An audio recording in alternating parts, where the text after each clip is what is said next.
গণভোটের রায়ের প্রেক্ষিতে জুলাই সনদের পরিপূর্ণ বাস্তবায়নে করণীয় নিয়ে 11 দলীয় ঐক্যের জরুরি বৈঠক মঙ্গলবার সকাল 10টায় রাজধানীর মগবাজারে আলফালা মিলনায়তনে বৈঠক চলে প্রায় আড়াই ঘণ্টা। পরে সাংবাদিকদের মুখোমুখি হন 11 দলীয় ঐক্যের শীর্ষ নেতারা। ফ্যাসিবাদের পুনরুত্থান রোধে তুলে ধরেন রাষ্ট্র সংস্কারের প্রয়োজনীয়তা।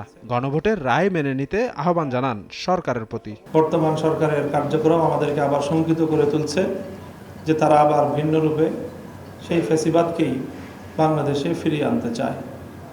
সেই ক্ষেত্রে আমাদের দৃঢ় প্রত্যয় এবং আমাদের ঘোষণা হলো ফ্যাসিবাদের এই প্রত্যাবর্তনকে আমরা আবার যে কোনো মূল্যে রুখে দেবো ইনশাআল্লাহ। আগামী দিনের যে আন্দোলন এবং এই আন্দোলনের যে কর্মসূচি আজকের বৈঠকে সিদ্ধান্ত নেওয়া হয়েছে।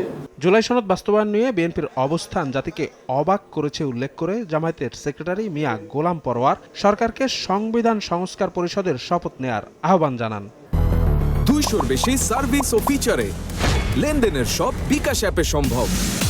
এই গণভোটের ফলাফল অর্থাৎ পুরা জুলাই সনদকে অক্ষরে অক্ষরে আইনে রূপান্তরিত করে সেটা আমাদের সংবিধানের তফসিলে তারা অন্তর্ভুক্ত করতে পারে, সে সময় এখনো আছে।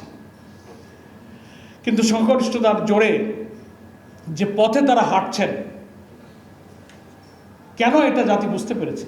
যেসব ইস্যুতে তারা নোট অফ ডিসেন্ট দিয়েছেন, সংবিধান এবং রাষ্ট্র সংস্কার ইম্পর্ট্যান্ট ইস্যুতে তারা নেগেটিভ করেছেন।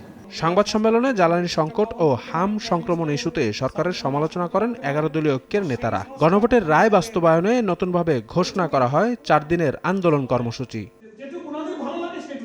শফিক মুন্সি, সময় সংবাদ, ঢাকা।